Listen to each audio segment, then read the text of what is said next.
Tip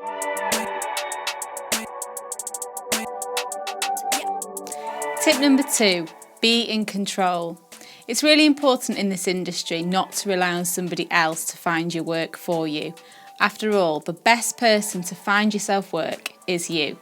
You'll be proactive in looking, and the really good thing about finding your own work is that you can speak direct to the client. You can find out exactly what the client wants you to wear, what time the client wants you to turn up, the location of the filming, and it cuts out the middleman.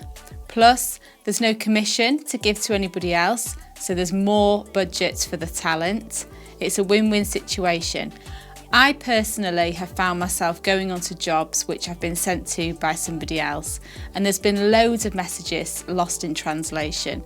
The photographer's given us a message that I've not received, or the client said that they wanted me to wear something specific that I didn't know about. So it's really, really good if you can start to take control of finding your own work and liaising direct with the client.